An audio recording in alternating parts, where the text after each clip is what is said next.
प्रांगण में सेवा करे के मौका मिलल बा।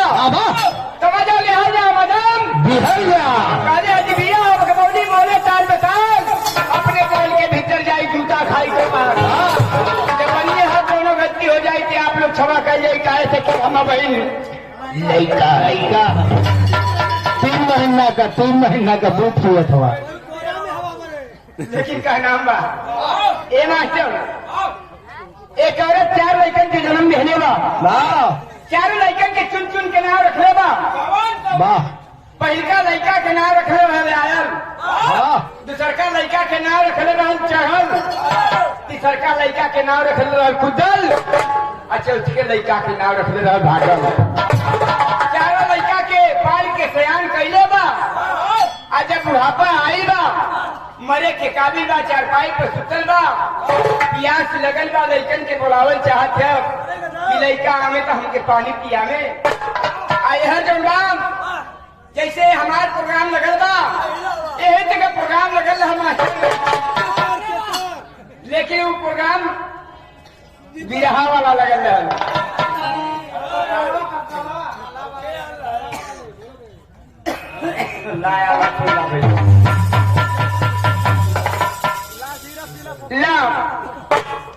आधा का प्रोग्राम लगल रहा, विपद के आधा छूने खातिर लड़का चारों चल गई है।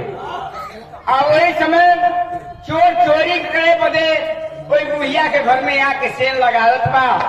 हरे आल्हा जमकर बा, आल्हा के चारों लड़का सुनत हो। अब बुढ़िया बोला बा, लेकिन अहला कैसे कौने भाव में गौरे रहा मास्टर।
मन अदल थमन अलीगढ़ हवेद सुल्तान अही घमंडी को हरवाला 900 ग्रसन के सरदार पढ़ना कहतनी मुके दिखाई दाब छापरन छापरन दे बोमुआ पूरा कुदल लागे चतमले पलगम कदारा को ये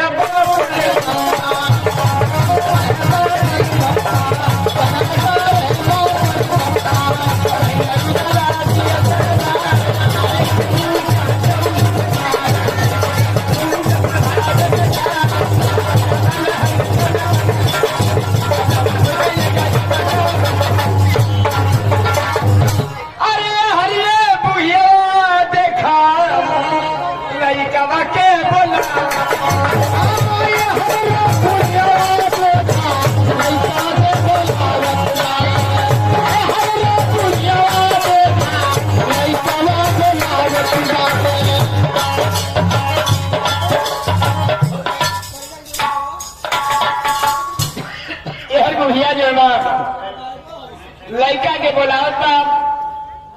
कि लड़का हमारे आई तो पानी पियाई। और चोरवा वही समय सेन लगावत बा।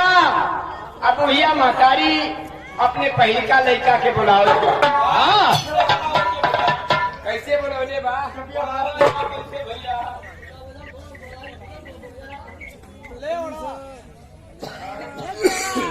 पहिलका लड़का के चरपाई पे सुतल बा, प्यास लगल बा।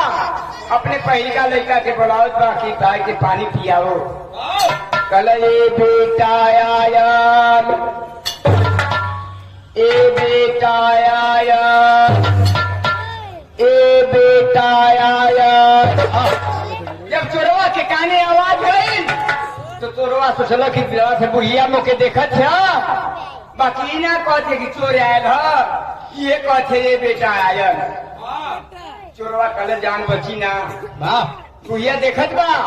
चोरवा तो फेर रह जैसे आए फेर बापा के एक जगह फेर रहे वही फेरवा पर चढ़े लगल। और जब चढ़े लगल तब बुढ़िया महतारी कहल जाएगा एक लड़का हमार ना लाख निकल गल, दूसरका लड़का के बोलाई का जरूर है हमके पानी पिया। दूसरका लड़का के बोला थे कल ए बेटा चढ़ल। बाप रे बाप बुढ़िया मुझे चढ़तो देखत और उस लड़कवा के बोला थे कि लड़कवा आई हमके पानी पियाई। कल ए बेटा चढ़ल। चोरवा कलब जान बची ना, धीरे से जैसे कूद जा। आज जब कूदले के प्लानिंग बनौले बा तब बुढ़िया महतारी की सरका लड़का के बोलौले बा। कल सरका लड़का के बोलाई का जनी हुए आके हमके पानी पियावे। कल ए बेटा कूदल। चोरवा कलर बाप रे बाप बुढ़िया मुख कूदते देखत। चोरवा कहता कि बुढ़िया मुख कूदते देखत बा। चोरवा कलर जान बची ना, आई अपन बोला थे बेटा कुद्दल, ए बेटा कुद्दल। चोरवा कलर यहाँ से भगा और धीरे धीरे फर्क बढ़ाए लगल। तले बुढ़िया महतारी चौथ के लड़का के बुलाए लगल। छोटना लड़का सबके प्यारा होला भैया, छोटका सबसे प्यारा रहा। कलर उहे हमके पानी पियाई। बुढ़िया बुलाओ थे कल ए बेटा भागल। चोरवा कल भगतो देखत है, अब जो जोर से भागे के पड़ी। कल ए बेटा भागल, ए बेटा भागल। चोर जौन बाम महंदाबाद धले।